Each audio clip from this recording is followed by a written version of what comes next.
Notre invité aujourd'hui est Maxime Avez, Chief Data Officer de Crédit Mutuel Arkea, que je reçois sur le plateau avec Fabrice Mazard, consultant stratégie IT, spécialiste de l'industrie et de la finance. Bienvenue à la rédaction d'Aliency pour cette nouvelle émission Aliency Inspiration, une émission qui se charge de vous faire découvrir des personnalités qui font bouger les lignes dans leurs organisations et qui sont en mesure d'inspirer tous ceux qui pourraient les regarder. Messieurs, bonjour. Bonjour. Bonjour. C'est effectivement...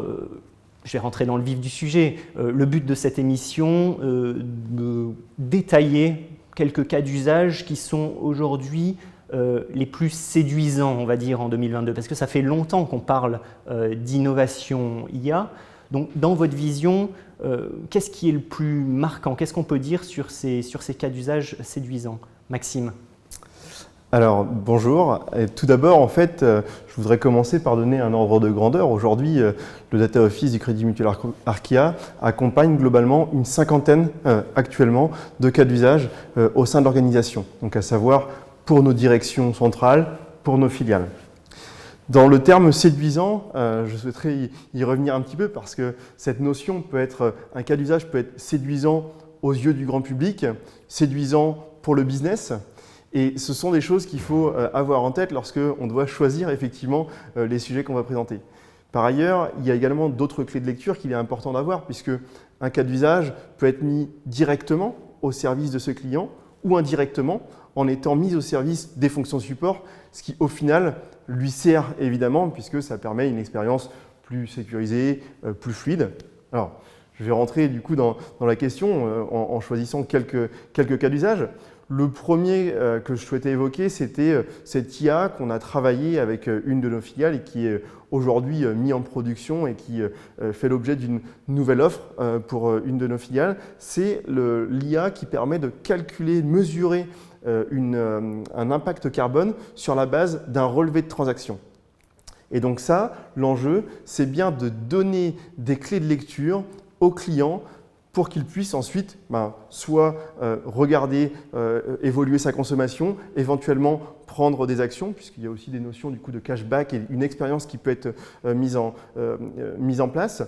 Un autre sujet qui est probablement un peu plus ancien, en tout cas dont on entend parler depuis quelques années désormais, ce sont les bots. Alors que ce qu'on parle de chatbot, de mailbot, au final, ces sujets, ils ont essuyé quelques plâtres au début. Je pense qu'on a tous vécu les premières interactions avec des bots où on les reconnaissait de manière assez évidente. Aujourd'hui, on est en capacité du coup d'avoir des bots qui sont beaucoup mieux intégrés dans les échanges qu'on peut avoir avec certains services. D'ailleurs, que ce soit des services rendus à des clients finaux ou également en interne sur des interactions.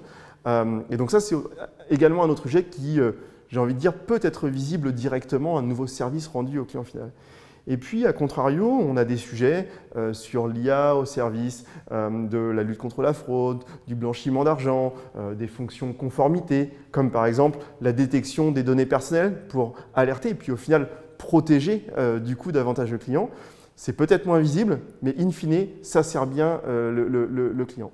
Merci pour ces nombreux exemples. Pour le coup, on a un beau panorama. Fabrice, ces exemples séduisants, alors je réemploie le terme, j'entends qu'effectivement il peut y avoir des acceptations diverses, mais quand je vous pose la question, qu'est-ce que vous voyez dans cette industrie du secteur financier qui vous bluffe ou en tout cas qui est clé pour vous aujourd'hui en 2022 ? La première chose, c'est en effet l'optimisation des processus bancaires, que ce soit de la banque de détail, de la banque d'investissement, de l'assurance et d'autres. Donc ça, c'est vraiment, aujourd'hui, c'est un métier extrêmement régulé, avec des processus qui, en tout cas, passent par plusieurs services, plusieurs personnes de back-office. Donc là, il y a toute la partie de intégrer de l'intelligence artificielle pour fluidifier, pour accélérer ces processus. Un exemple, BNP Paribas Cardif, aujourd'hui, il traitait 100 millions de documents sur l'année. Alors 100 millions de documents, avec un petit calcul, si on passe 1 minute sur chaque document, ça fait 1000 personnes qui s'occupent de ces documents par an. Donc la première partie, c'est ces processus industriels finalement qui vont être optimisés, qui vont être fluidifiés, accélérés. La deuxième partie, c'est sur l'innovation. Je pense que la banque aujourd'hui, depuis plusieurs années, s'est transformée, ou en tout cas des nouveaux acteurs sont entrés pour essayer de soit rendre l'expérience client différente, de répondre à certains cas d'usage de particuliers ou d'entreprises. Et donc là, il faut, à travers l'intelligence artificielle, être en capacité de proposer des nouveaux services. Donc j'entends tous les cas d'usage qui sont traités, c'est exactement ça, c'est de se dire comment l'intelligence artificielle peut finalement transformer mon métier, la façon dont je le fais et proposer des choses beaucoup plus finalement précises, beaucoup plus adaptées à mes clients, qui leur offrent une valeur supplémentaire pour qu'ils choisissent ma banque, mon assurance, plutôt que celle du compétiteur. Et ce que j'entends également, c'est que c'est la question de la mesure de ces résultats qui va se poser à un moment donné. La grande question qui se pose, c'est quelle est la valeur que j'apporte, quelle est finalement au travers d'une application d'intelligence artificielle, finalement comment je mesure son apport pour le métier, puisque finalement c'est ça qu'on veut apporter. Nous, de notre côté, ce qu'on fait, c'est… Alors, on ne va pas parler de ROI financier systématiquement. Par contre, ce qu'on va essayer de faire, c'est effectivement de réfléchir à des indicateurs qui nous donnent des éléments sur la pertinence, comment dirais-je, de l'approche. Donc, et d'autant plus au Crédit Mutuel Arkéa, où on s'est doté d'une performance globale et où on va à la fois regarder des éléments financiers, mais également extra-financiers. L'enjeu n'étant pas de faire du financier à tout prix et surtout, du coup, dans la façon dont on développe ces intelligences artificielles et d'une manière générale ces nouveaux cas de valorisation de données, on va regarder du coup différents éléments. Effectivement, parfois, on va pouvoir mesurer facilement un retour sur investissement direct et parfois, ce sera plutôt comment est-ce qu'on imaginer des indicateurs qui mesurent la façon dont ça améliore l'expérience utilisateur. Avant qu'on passe à la deuxième partie de mes questions sur on va dire, les prérequis technologiques qui, quelque part, motorisent un peu tout ça, j'aimerais vous faire écouter un court extrait, d'ailleurs regardez, puisque c'était une émission qu'on a réalisée récemment, à laquelle faisait référence d'ailleurs Fabrice, qui a réuni des spécialistes, des acteurs du monde financier sur ce sujet de l'IA, et Michael de Toldi, donc, qui est le Chief Analytic Officer de BNP Paribas Cardiff, nous a parlé un bref moment de cette question un peu clé de la guerre des talents, et je voulais vous y faire réagir. On le regarde et on se retrouve juste ensuite. Donc la guerre des talents, elle existe. Nous, on essaye de ne pas la perdre de la façon suivante. Il faut avoir des très bons. Les très bons attirent. Donc nous, on a essayé d'avoir des gens qui ont des bons classements Kaggle, par exemple, des gens qui ont une renommée et qui peuvent et les jeunes vont vouloir venir travailler avec ces gens-là, et ça, c'est des aimants. Donc nous, voilà, on a la chance d'en avoir un ou deux comme ça chez nous, et c'est vraiment une force d'attraction extrêmement importante. La qualité de l'environnement de travail, hein, vous le disiez, si vous prenez des très bons et que vous les faites travailler sur les plateformes de data mining d'il y a 5 ans, vous les perdez. Voilà. Et puis ensuite, des projets motivants, des projets challenging avec des enjeux technologiques et métiers et industriels importants. Et avec ce petit cocktail-là, vous arrivez à vous en sortir. Est-ce que tout le monde a accès à ce petit cocktail-là? Est-ce que tout le monde a les mêmes armes pour attirer? Et quelles sont vos recettes, vos différenciateurs chez Arkéa? Alors effectivement, la guerre des talents, on y fait face. On a en plus une particularité effectivement d'avoir notamment notre siège du coup en région à Brest. Bon, déjà sur le cadre, ce qui amène un cadre qui est plutôt sympa en bord de mer déjà, donc ça c'est un élément naturel qu'on apprécie. Et ensuite après, je pense qu'il faut vraiment multiplier aussi du coup les dispositifs. Donc à la fois être moteur sur les initiatives de l'écosystème, du territoire. On a par exemple été partenaire du lancement du coup de l'école de l'IA by Microsoft et Simplon, et typiquement ça nous a permis du coup de former. On a pris dans nos équipes 3 alternants. Il y en a 2 sur la première promotion qui sont aujourd'hui en CDI au sein de nos équipes. Voilà, typiquement un dispositif qui est particulièrement intéressant. Et puis en étant moteur et en en participant vraiment au développement de cet écosystème, eh bien, au final, assez naturellement, on développe une marque employeur, on fait connaître aussi les cas d'usage sur lesquels on travaille et petit à petit, on reçoit de plus en plus de CV. Donc je pense que ça porte globalement ses fruits.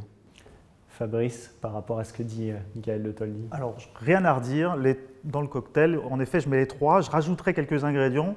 Moi, le premier, c'est donner du sens. En tant qu'entreprise, c'est finalement pourquoi notre entreprise a du sens dans l'industrie pour finalement le développement. Et ça, c'est extrêmement important parce que voilà, on explique et on attire les gens parce qu'ils vont réaliser des projets, ils vont participer à quelque chose qui est un peu plus grand qu'eux, qui va donner du sens. Et c'est extrêmement important aujourd'hui, je crois que pourquoi je vais rejoindre cette entreprise, et les gens se posent la question, pourquoi ? Et répondre à ça, c'est extrêmement important. Le deuxième élément, qui est aussi crucial, c'est effectivement de leur donner des projets qui leur permettent de se réaliser, à la fois sur l'aspect métier, sur des domaines qu'ils aiment beaucoup ou qu'ils aimeraient connaître, ou à la fois sur l'aspect technologique, ou appréhender des nouvelles technologies, ou des technologies qu'ils finalement aiment beaucoup. Donc ça, c'est le deuxième. Et le troisième, c'est finalement aussi de se dire qu'on n'aura pas tous les talents dont on aurait besoin, et c'est de réussir à concentrer ces équipes sur des projets stratégiques et pas sur des choses qui sont, j'allais dire, annexes, sur lesquelles on peut finalement se dire que je ne vais pas investir sur telle ou telle technologie, je vais plutôt me concentrer mes équipes sur la réalisation. Et j'aime bien l'idée finalement, ce n'est pas sur l'aspect financier, c'est là où l'IA va trouver la plus de valeur dans l'entreprise. Et donc, c'est concentrer ses employés, ses forces vives sur les éléments qui apportent le plus de valeur pour l'entreprise. Toutes les questions sont liées. Maxime. Oui, peut-être rajouter un point aussi, parce que là, on parle effectivement beaucoup d'attraction de nouveaux talents. Je pense qu'il y a également la partie formation de collaborateurs en interne. Et ça, c'est aussi quelque chose qui mérite en tout cas d'être travaillé.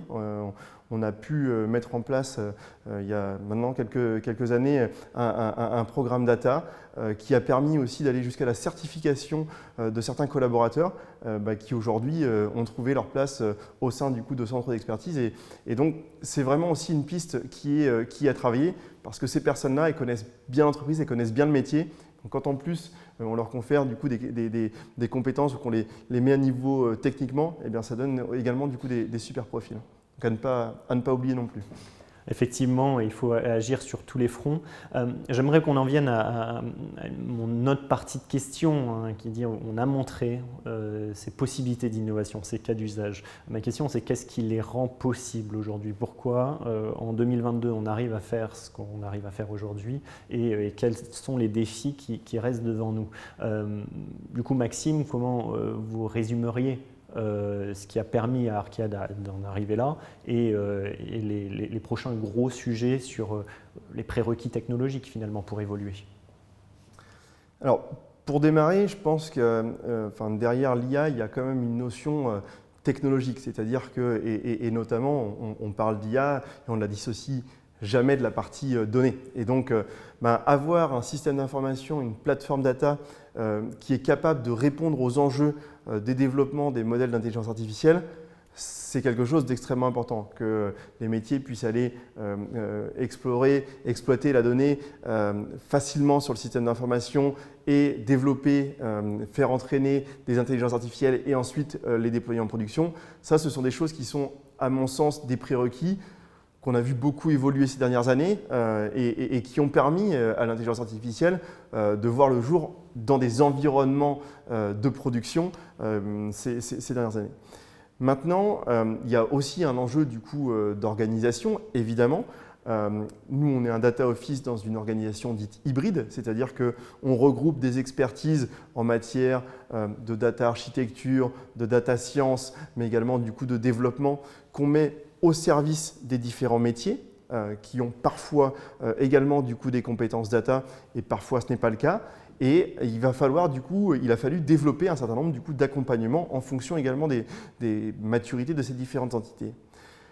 Dans les défis à venir, je pense que l'enjeu c'est de continuer cette partie sensibilisation, accompagnement, mais dans l'accompagnement il y a aussi aider les organisations, les directions, les filiales à se structurer sur la façon dont demain, elles vont pouvoir aussi gérer tous les projets qui auront été développés avec cette entité centrale.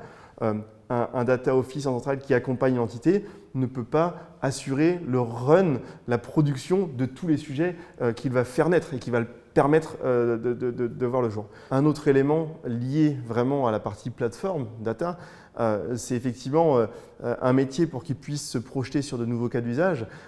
Effectivement, il a besoin d'être sensibilisé, de voir le champ des possibles, mais il a aussi besoin de pouvoir accéder facilement à cette donnée, pouvoir la manipuler aisément et pouvoir lui-même faire ses propres expérimentations.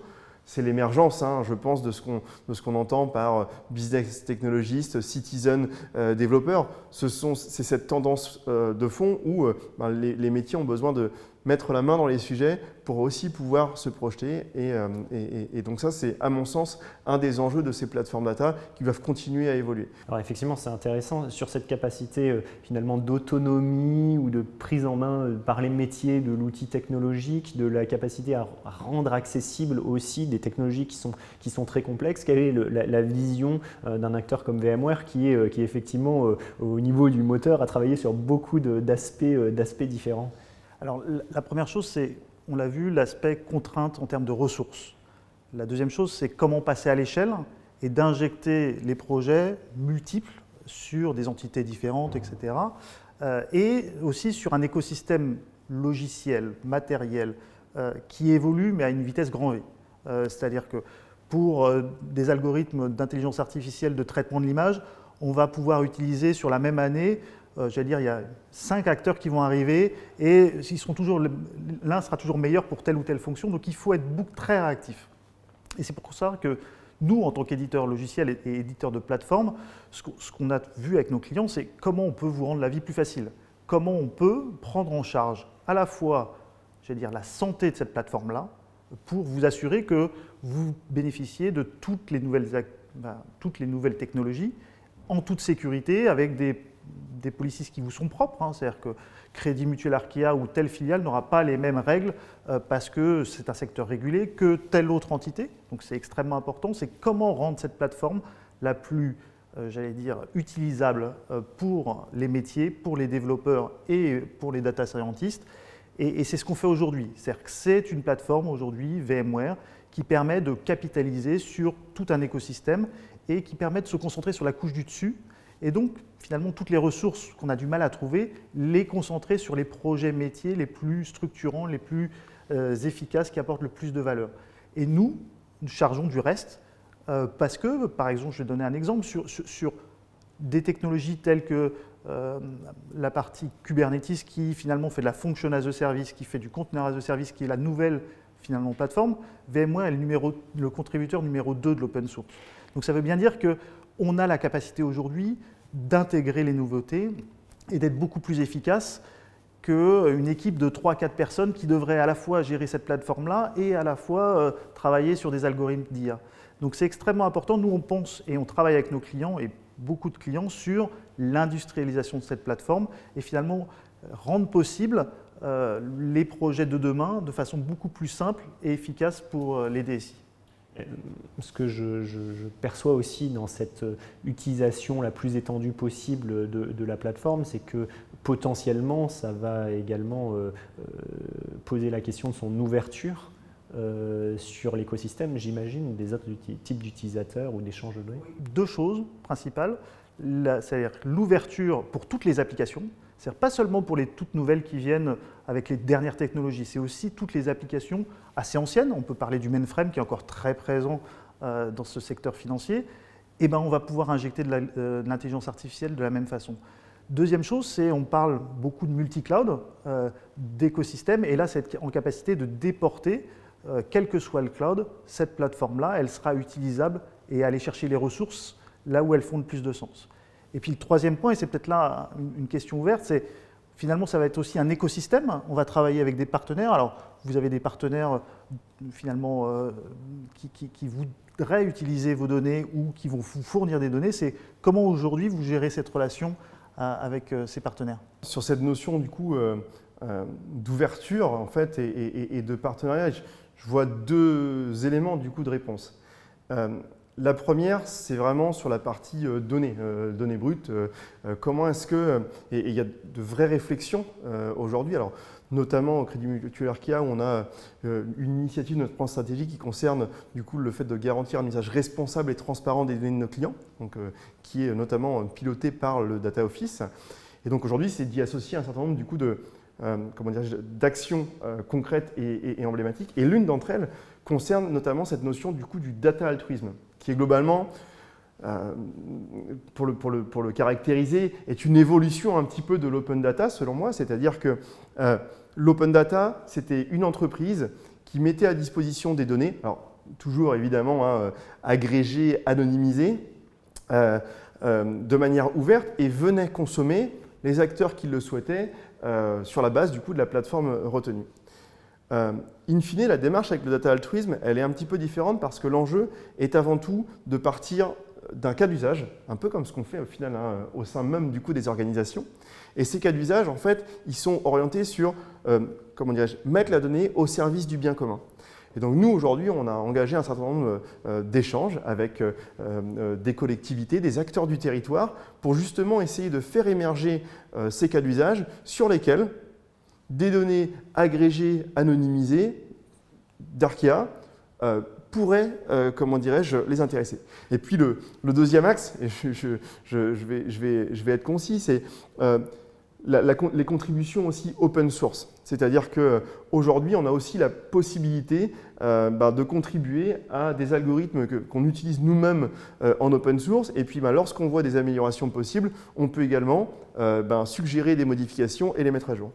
Et il y a une belle histoire là-dessus, c'est qu'on a mis à disposition, on a mis en open source l'ajustement d'un modèle il y a quelques mois, en début d'année, qui visait, qu'on utilisait nous pour nos propres besoins, et sur lequel en fait on essayait d'améliorer la performance pour qu'il soit 2 fois moins consommateur en matière de ressources informatiques. Donc avec un enjeu, de bilan carbone et de consommation qui est d'actualité et qui était intéressant. Bien, la mise en open source de ce modèle a eu un succès qu'on n'attendait pas à ce point, puisque pendant des mois, il a été à 100 000 téléchargements depuis le début de l'année.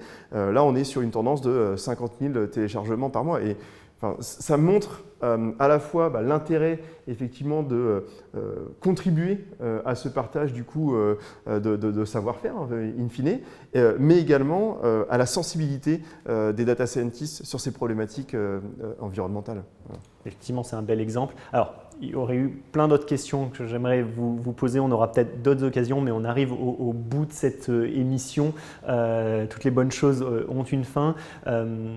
J'aimerais, avant d'apporter le mot de la fin, la conclusion, vous laisser peut-être l'occasion de passer un message à notre audience qui, par rapport à ce sujet qu'on vient d'aborder, vous paraît aujourd'hui clé pour comprendre vos enjeux, chacun de votre entreprise et de ce que ça impliquera pour la suite. Maxime. Je pense qu'il y avait une thématique qui permet de passer certains messages, notamment sur la guerre des talents. Aujourd'hui, on a un certain nombre d'opportunités, que ce soit sur des postes, de data architecture, des postes de data science, qui contribuent, de très près à justement l'évolution et à l'émergence de nouveaux cas d'usage. On a un certain nombre de postes ouverts et qu'il ne faut surtout pas hésiter à rejoindre la Pointe Bretonne. Manifestez-vous à Brest, on vous attend. Fabrice ? Quel que soit le niveau de maturité en fait, des gens qui aujourd'hui regardent cette émission, aujourd'hui VMware peut vous accompagner. C'est-à-dire qu'on accompagne beaucoup d'entreprises sur la maturation des modèles, sur comprendre ce que l'IA peut faire pour mon métier.